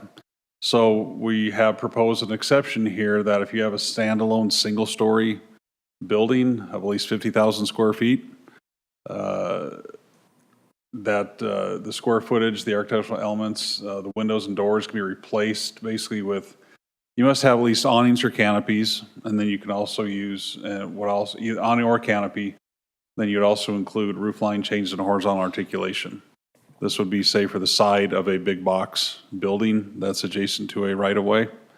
Would not have to do the glass, but would have to include other architectural elements in place of that. Really, the whole purpose is to provide some, something that's nice to look at, that's not a plain wall. I get it with the windows, but for the big box type, mid-box type user, that's typically not something that's used for that type of building. And so that would be a change here for the mid to big box. Again, 50,000 square feet or greater, not going to get a whole lot of those in the city. Then the other change would be for signage. So right now, a same type of building would be allowed a primary sign over each main entrance. So if you have a commercial business, you're allowed one primary sign. If you have two main entrances, you can have two primary signs. You're also allowed then two secondary signs. However, the code right now says those secondary signs can't be on the same facade, same elevation as the primary. Going to the mid-box, big box type users, if right now, say you're standing in front of Walmart, I mean, how effective would they have two entrances, how effective would two primary signs be, but then any secondary signs they have are now on the sides? That's not the nature of how big box buildings work. And so this, again, would be fairly limited to a building that's, again, a single primary user, and also would have to have at least 400 feet of lineal building footage as well for this to apply. Again, something like this is not going to apply to very many buildings. Basically, your standalone big boxes will be a grocery store, but not always. I mean, look at Smith's, the old Smith's, the new Smith's now, that wouldn't qualify for this. Say it was under standard zoning. The existing Smith's is obviously a community plan, so that's a different animal itself. But if that was in the RC zone, take the old Smith's here behind us. It couldn't apply there because that's not a single standalone building either. And so the number of buildings that this would affect is going to be, sites would be very limited in its application. And so we're comfortable with what we have. Legal has given their buy-off on it as well. And so we just recommend a positive recommendation onto the City Council. Okay, this is a public hearing, so I'll go ahead and open up for public comment at this time. I'll go ahead and close the public comment, and I'll turn this over to the Planning Commission and Commissioner Kilgore. So a while back, we had that discussion about Hobby Lobby, about how they had the smaller signs to tell them where would this help that? Again, Hobby Lobby, because they're in the district area plan, the PC zone, that's anything in that governed by the DAP and the PC, it's a totally different animal. Okay. I think the council thought, kind of on the same line of, well, this is a single building. Hobby Lobby, I mean, you have, several buildings there. If they all had, multiple signs, I think the issue there was over sign stimulation, basically too crowded if everyone did that as far as signage goes. So again, this is going to be a single building, a single user that this would apply to. Okay, yeah, because I think we thought that it would be good to have those little signs telling them this is where the, or Walmart, where this is the garden center, this is where the pharmacy is. And so I thought this was allowing for that, but I guess it could, but it just doesn't apply to those current structures because of where they are. Well, and plus, it's not a single building. They're either. not a It's not single building. Okay. Thank you, that's it. Mr. McConkey.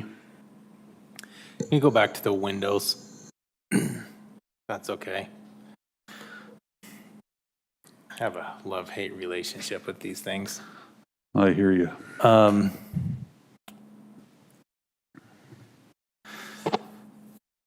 So is this the ordinance change that we were talking about earlier? No, we're still working on that. That'll probably have to come back to you anyway, but what you did earlier is contingent upon whatever the city council does or does not do. Okay.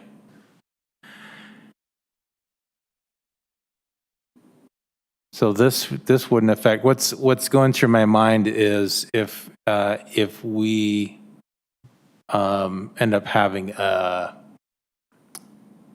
what we're calling a main street type of environment, and we've got shops and whatnot on both sides. That kind of environment, I think we would probably want more windows and not fewer windows. But this would not affect that because that wouldn't be necessarily a single user. Well, Could be, and but- again, I'll also tell you where we want the main street, where literally the logical place can go now, that's in the district area plan anyway.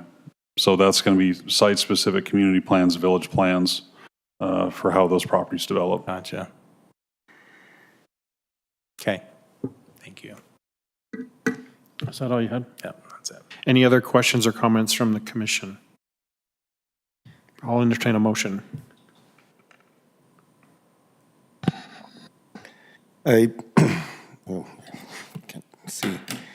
The planning, based upon the evidence and explanations received today, I move to forward a positive recommendation to the city council for the proposed amendment to Title 19, Chapter 19.16 and 19.18, findings and conditions in the staff report dated February 17th? Dated today, 28th of April, 2022. Yes, it's February 17th, 2022 in there. Well, how about that? Yes, it does. See, I had this written months ago, and it's just been sitting on it. Yeah, it should be wrong date on there. Okay, so we have a motion from Commissioner Kilgore. Do we have a second? I'll second that. A second from Commissioner McConkey. Do we have a question on the motion? All in favor, say aye. Aye. And any opposed, say nay. This passes unanimously. Nikki's not here. I just It noticed. is recording, though. Oh, okay. So we're good to So go? it's, yeah, still recording, yeah. Okay. All right. Next item is a public meeting for affected entities amendment to the city's annexation policy, plan and expansion area and map. And that's going to be presented by Ken Young, our Community Development Director.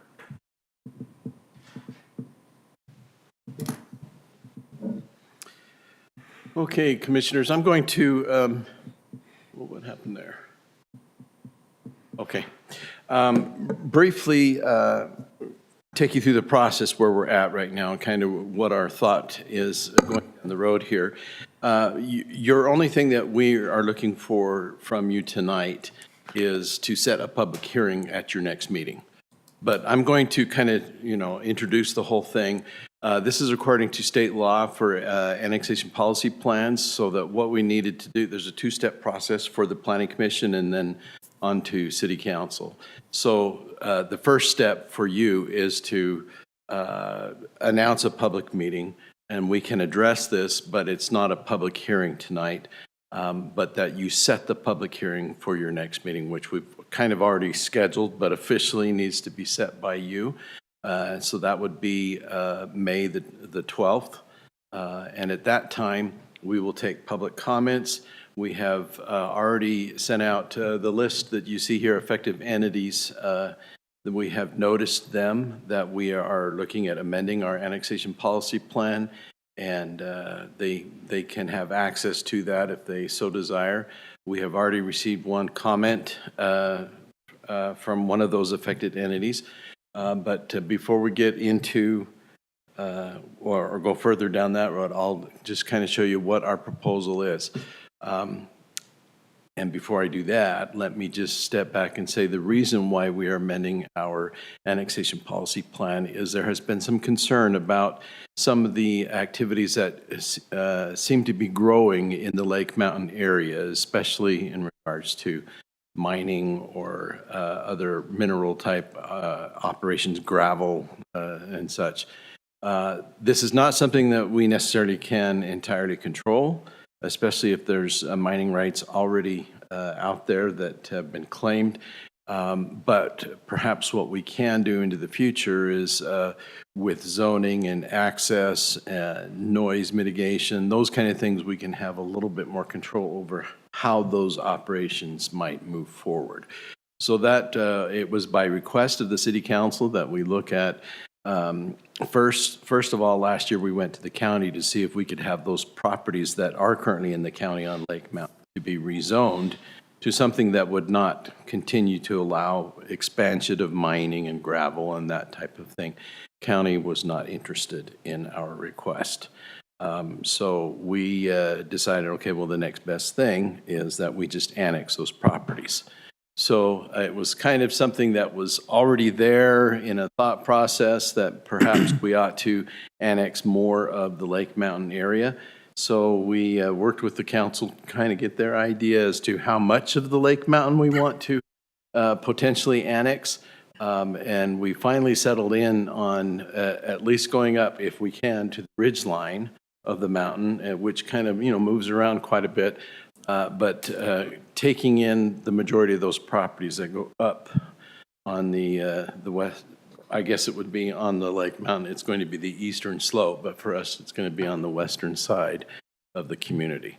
So that's kind of where we're at. So we, in order to annex any of these properties, they need to be first included in our annexation policy plan.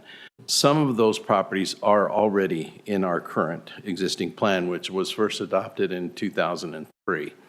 But to go further up the mountain, we need to expand those boundaries in our plan. Once we adopt a plan that has increased the boundaries, then we can actually start pursuing annexation of those properties. So this is kind of a preliminary step in seeking annexation. So one thing that will eventually we will have to deal with is, in order to annex any area of properties, if there's more than one property owner there, which in this area there are several, we need to have more than a simple majority approval that to be annexed, so that there can be some objection, but if the city feels there's great need for the health and welfare of the community, or any great need, then we can still annex some of those properties if they are in a minority situation there. But that will be something we will look at deeper once we have actually approved our amended plan. So with that, this map that you're seeing is our proposed new boundaries in our annexation policy plan. I've listed the acreages there of what we currently have within our annexation area, which includes all of the existing city boundaries, and then what it would be if we were to actually go with this proposal, so that we're not changing the entire whole acreage a whole lot if we end up going down this road, because there are some boundaries that have existed since 2003 that have since been annexed by Lehigh and Eagle Mountain. So changing these boundaries is well overdue. But by removing those areas that have already been annexed by surrounding communities, we're just about even with how much we're proposing to add in versus how much we need to take out. So it will just kind of clean things up. So I'll show you, this shows in the northern part of the community, those areas that we've had to take out. You've got the larger circle up in the northwest area, northeast area, which was annexed by Lehigh. Then you've got some other little circles on the east side there that also we've had to amend because of Lehigh annexations.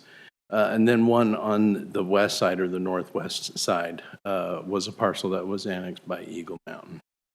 So those are adjustments of properties that we're taking out. And then this shows the proposed expansion of the boundaries that go beyond what we have in our current annexation policy. So as you'll see on the red line on the east side of that area is our current city boundaries. And then you've got some colored green and yellow, which reflects our land use, which we planned for eventual annexation, that this is what the proposed land use would be in these areas. This is this type of coloration we'll want to expand if and when we do expand our annexation boundaries, which we haven't, of course, yet done.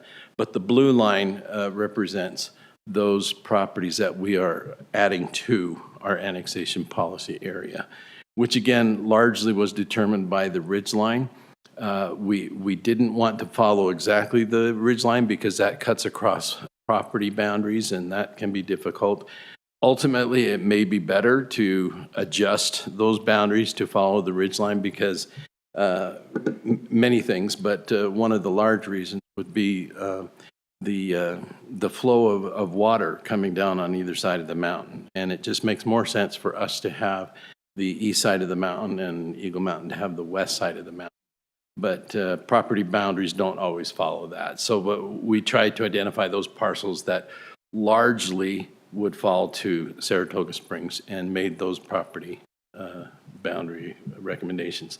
Now you see that on Lake Mountain. You also see on the very bottom southeast corner, we're also proposing to add in a couple pieces there that would go, one would be just right on the east, or excuse me, the west side of Redwood Road that's not currently in our policy, just a small piece there. And then the other would be below Pelican Point on the lake shore. If and when there ever is a bridge that goes over the river, excuse me, over the river and through the wood, over the lake, that those properties will be very valuable for planning and future development and such. So we decided that would be beneficial to extend that southern boundary a little bit along the lake shore. So as mentioned, these we did talk to council about their desires, and this kind of reflects what they came up with, and so we're moving forward with that. Just for your information, again, we're not taking public comment at this time, but we have received one letter from Sitla, who has told us their desires in regards to our proposed boundaries, and they have identified some of the parcels. They are a major property owner in this area. Some of the parcels that they prefer not to have included in our plan, and those are the ones that are identified with the red X. And those are the ones furthest west normally. And so we will get into that a little bit further with them as we get into our public hearings and give you the reasons why and such. But just for now, the Green Star areas, they're happy to let those come to Saratoga Springs. So ultimately, we may need to adjust our plan boundaries as we're now proposing them, but this is their request. So at this time, the only thing, again, that we're looking for from you is to set the public hearing for our next meeting on May the 12th. But just kind of wanted to give you a little background there as to what we're doing and why. Any questions? Or Fred, did you want to add to that? Yeah, I just wanted to add, this is considered a public meeting that was for the affected entities.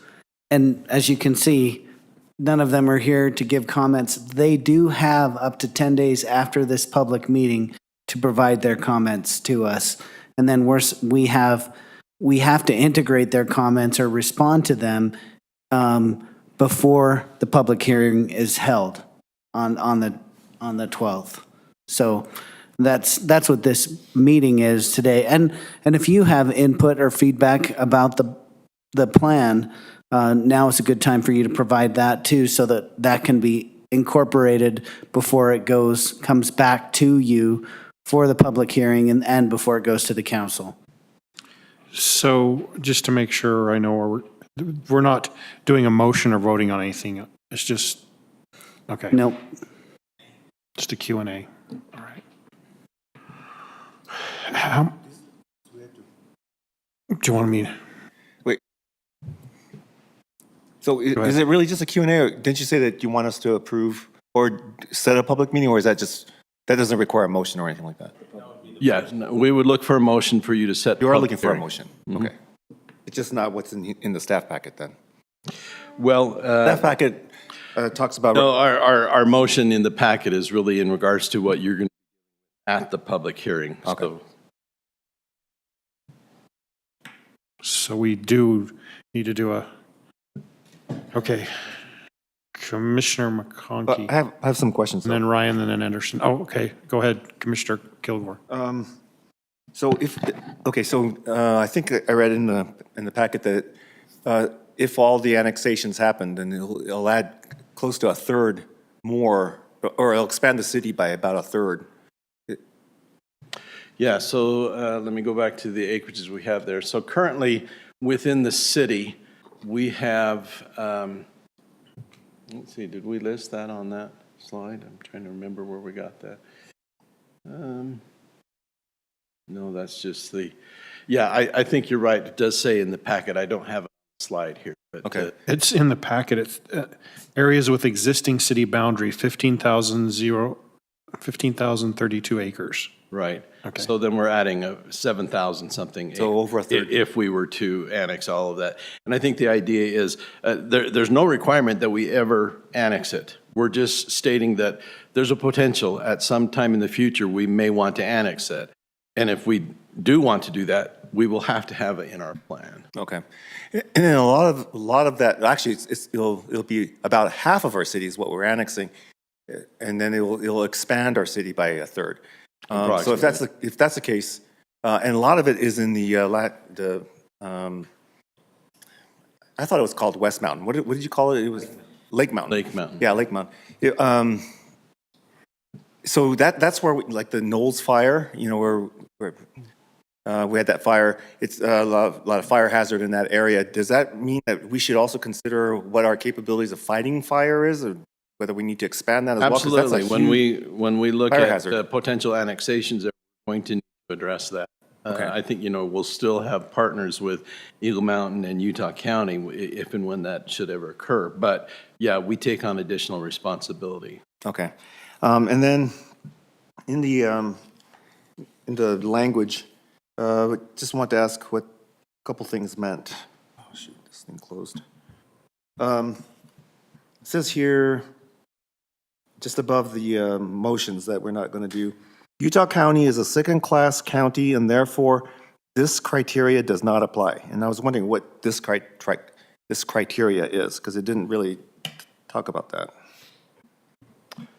It's in the staff findings, and it's paragraph F of the staff findings. Okay, that is a comment addressing the criteria that is listed in the section just above that. Just And above I'm sorry, it? I don't have that. Okay. Want to go to that section above there? That's a response to the criteria that's being listed above that. Okay. And then just one other thing. Under the, let me make sure this is the right page here. Oh, page 16, sorry. Under the property owner initiation of annexation section, paragraph 1, it says,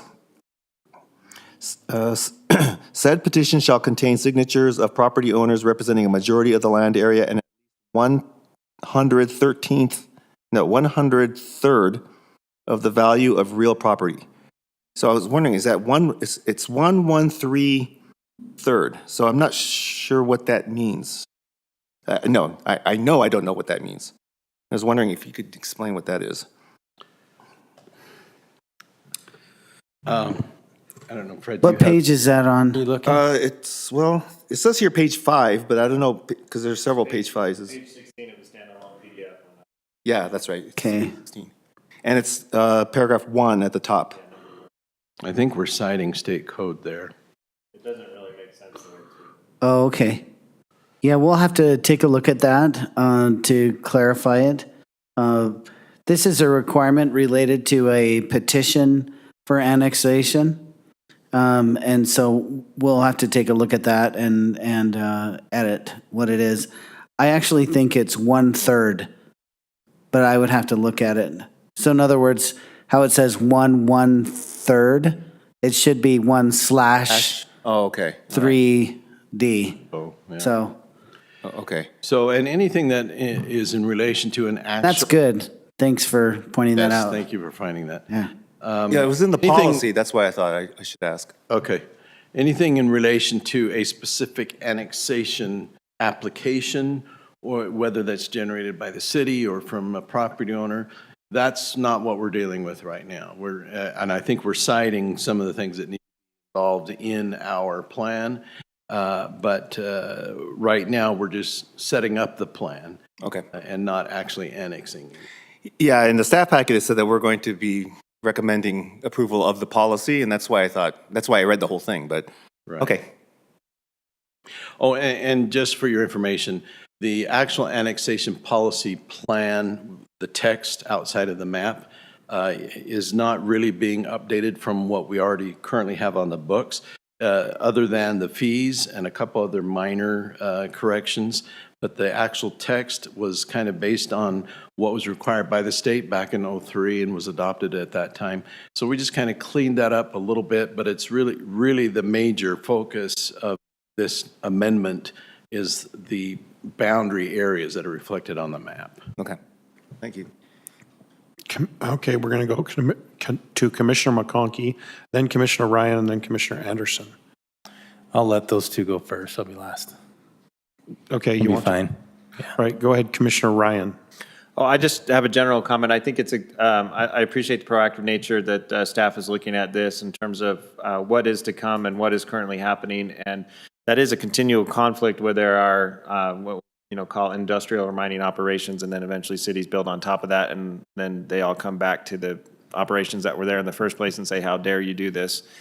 So I appreciate the proactive approach in this regard from the city to say, hey, look, we can see on the horizon that this is essentially going to take place one way or another, whether it's through development or expanded operations of these things that already exist. So I just want to say thanks. I appreciate the foresight. I think it's great.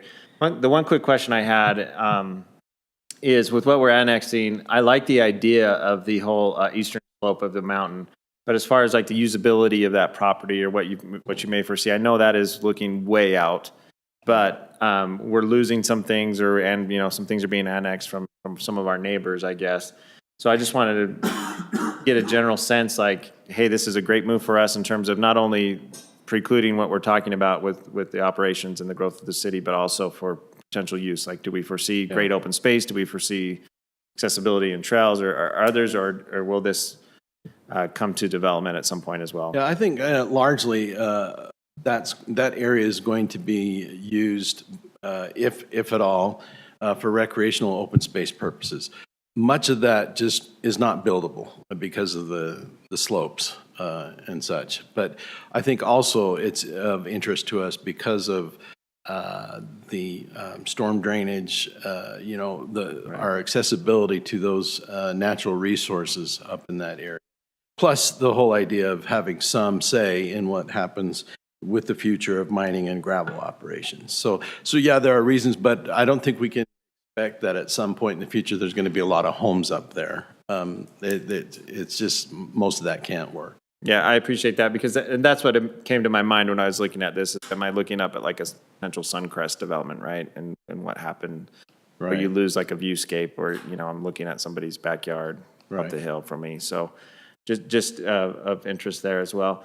And then it's neither here nor there, but maybe at some point, Fred, if you have like information on, I got a C in property law 15 years ago, so I'm trying to remember everything that goes into annexation.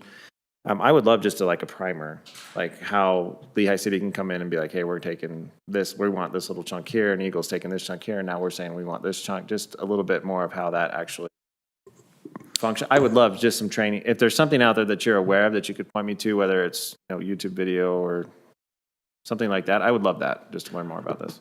Yeah, I'll see what I can find, and as I find some training, I'll send it to the entire planning commission about annexations. I think I'm trying to recall if you review annexations that we've done previously. I'm just not sure. I just can't remember. Yeah, because had we stuff- have annexed property in the last year into the city. So I just couldn't remember. This definitely, the annexation policy plan needed to come to you, but I don't think necessarily the other annexations have. So, We've done public hearings for annexations, I know. Some of the stuff along Lehigh, we did. Well, it was the, Scott Carlson property. He used to be on the school board. What's that? The Pirelli, those, yeah. Yeah, so that, those are minor amendments to the actual annexation policy plan. So those will always come to you, but the annexation of a property would go to city council. That's all I have, Mr. Chair, and just thanks to staff again, and if you do come across something, I'd love to get a link or two. sure. Thanks. Commissioner Anderson and then Commissioner McConkey. How do I say this? First of all, when we annex and this becomes official and bona fide, it's zoned immediately as something, and it's a default until we decide to. Right, so that's Plan it more when we, thoroughly. after we amend our plan, we're going to also want to amend the general plan so that we can show our proposed land uses in that area. Then they will guide zoning decisions, so that when an annexation actually comes through, we already know what the proposed zone or zones that are permitted in that area can be. And so when that annexation is approved, a zone is assigned to that property. So my follow-up question then is this: we do things like accessory dwelling units were 25% of the city, and all of a sudden our 25% just grew, right? Or it's 25% of what's zoned residential. Residential, So I would imagine some of this might be residential, it's very low density type, but a lot of it will probably be an open space or agriculture. Okay. And then same thing with like Prop 6, where we had to give 4% or 6% to high-density housing. If we add housing into this annexation, residential zone, then that 4% or, is it 4%, 6%? I mean, what the council approved Prop 6 is 73% and 27%. I could be off on my numbers there, but divide up it basically into single family or multifamily as the percentage. Okay. It's in the general plan right now. But yeah, so any property that comes in. That we zone residential, then that changes that. Yeah. Yeah, okay, thanks, that's my answer. Commissioner McConkey. Thanks. I've been thinking about this for a long time, and I'm excited that we are moving forward. I think it is an exceptional move for us, and to continue even to move south. Certainly, it's kind of a two-edged sword, because you got those that love to go up shooting, and if the plan works and we're able to annex that out, there's no firearms currently allowed to be discharged within city limits. Might have some pushback, but that might really be a good thing, because, I mean, things are getting a little sketchy up there. I think that this would really not only support, but proactively just pursue our desire to include in our goals, in the general plan, pursuing the recreation. I think this is a great opportunity, looking ahead to potentially create some trail systems and things, which of course is all part of the thought. I think I think this is a fantastic move. Not being very familiar with annexation, what would be attractive or not attractive to the property owners?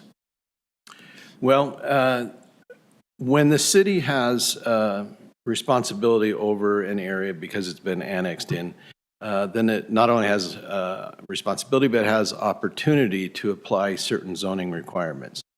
Firearms would be one thing, but also other types of uses, regulations that could be put in place that the county currently does not have in place on those properties. So it's probably, not probably, but it is It understood. puts some more bounds on the use, potential use. Right. With the county having responsibility over those properties right now, there's not much regulation as far as the type of development or expansion of development that can occur with some of these properties that have mining or gravel rights. And so we feel like we could probably do a better job at that, especially how it impacts our community. Access to it and noise and, the other things that we can deal with that the county is not currently concerned about. So, as far as the property owners that own some of those properties, they may feel like they don't want to have that additional regulation opportunity placed upon them. However, much of that land currently is either BLM or SITLA. That's the majority property owners through that entire area, but there are smaller pieces that are privately. So, especially for the SITLA, I mean, we could be looking at possibly never doing anything with that land, right? That's certainly possible. Yeah. Which I think would be unfortunate for the city. What financial benefits for property owners? What would attract them to want to be annexed? And is there some sort of incentive? Some need to have municipal services. I don't know that there would be like water, sewer, garbage. Yeah, possibly. I mean, that's going to be difficult, if not impossible, for much of that property, but there could be opportunities for some of that. Okay. Sure. What's the cost incurred to the city? Initially, nominal. Very nominal. Yeah. Just getting it set up legally and such, but it all depends on what kind of development that we allow to go in there. Then the city may have to participate in some of that. Yeah. So is there, like, what inhibits, like, a city like us on this boundary of BLM and SITLA from being really imperialistic and just really growing and expanding? Like, why don't you shoot the moon and try to take the whole west side of the lake and, and miss and hit the stars and get this much? You know what I mean? Like, what inhibits us from asking more or less? Well, I guess we need to figure out reasonably what's going to be our best opportunity into the future. We could go the whole west side of the lake, but do we envision there will be an opportunity for us to provide services through all that area? Right. Sure. Ken, can I add to that? I think it was considered whether the boundary should be extended further west. And the decision was made that it wasn't in the city's interest to expand to the other side of the ridge of the mountains there. That it was, it was protecting our watershed, our system, by limiting it to just the east side of the slopes. And so there are some considerations, just like Ken was saying, and like you guys have identified. So the benefit to the city would, hypothetically speaking, as far as if the city decided to pursue the whole mountain, would be probably mainly just for recreational, to preserve recreational use. Because on the west side, you can't, difficult to get city services over there. Right. And we have had conversation with Eagle Mountain about their interest in some of those areas. We do have a bit of an overlap on that that little crook on top there, that is, those areas are currently in our annexation policy, but they are also in Eagle Mountain's policy. There can be overlap. That's the only place where we overlap currently, well, other than what was already annexed into Eagle Mountain. But as far as unannexed properties, that little crook there is the only overlap that we have, and they are still concerned and interested in those properties, so we'll see what happens, with the property owner and actual annexation applications that come in. It could go either way. But as far as on the western slopes of the mountain, Eagle Mountain does have interest in those and have included those areas in their policy, and we've just determined it makes more sense for them to have it than we have it. Thanks. Okay. So you answered one of my questions. I was wondering how many landowners there were, and it sounds like BLM and Sittler are two of the biggest ones. Is any of the Sittler land that's in here, I know there's some property trade going to happen, supposedly what's happened between Sittler and the BLM. Is any of this part of that? Do you know? Well, it's not part of our plan now. The map that we show here with Sittler Properties just came to us the other day from Sittler. So this is a more recent map from them. So the blue are those areas that they've identified that, again, the green star means they're fine with us incorporating those into our plan, and the red X and the other, well, which pretty much involves property that we haven't identified. It's on the west side of the mountain there. That is theirs, that they're saying, no, we would prefer not to, for various reasons, and we'll have those reasons brought up at the public hearing. Okay. The next thing is what kind of motion do we need to make tonight? Set a public hearing for the next meeting. Okay. If we're ready for the motion, I will entertain a motion. I move to make a motion that we hold public hearing on May 12th for the amendment to the city's annexation policy plan and expansion area map. Okay, we have a motion from Commissioner Anderson. Do we have a second? Second. Second from Commissioner Ryan, correct? Any question on the motion? All in favor say aye. Aye. Any opposed say nay. That passes unanimously. Okay, let's see, approval of the minutes. Do we have any changes we need to have made to the minutes? Or I'll entertain a motion. I have one request for clarification, if I may. It's on line 34, I believe.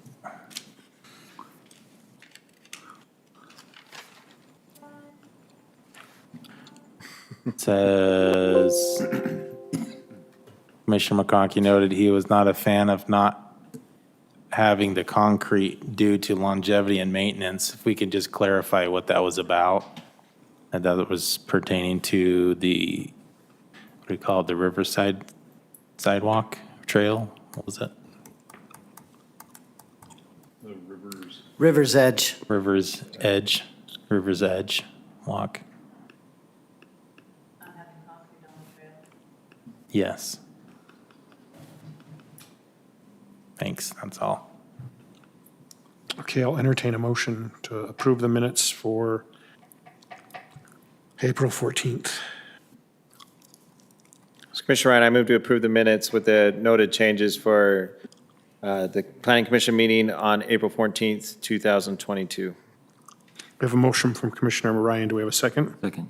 Second from Commissioner Anderson. Do you have a question on the motion? All in favor say aye. Aye. Any opposed say nay. That passes unanimously. Reports of action. Any reports of action tonight? Any comments from commissioners? I have one Go ahead. comment, if I may. I drive down Redwood Road to and from work, and I'm noticing that, especially after some windstorms, there is a tremendous amount of garbage on both sides of Redwood Road, just scattered everywhere. Is there any way to approach that? And Yeah, Brad has been working on that, on some complaints.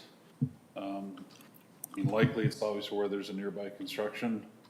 I think he's got some kickback from some saying, well, how do you know it's mine type thing. Yes. And so. There's ways around somewhat that. of An uphill battle, but we are trying as actively. Yeah. to enforce that. Thank you.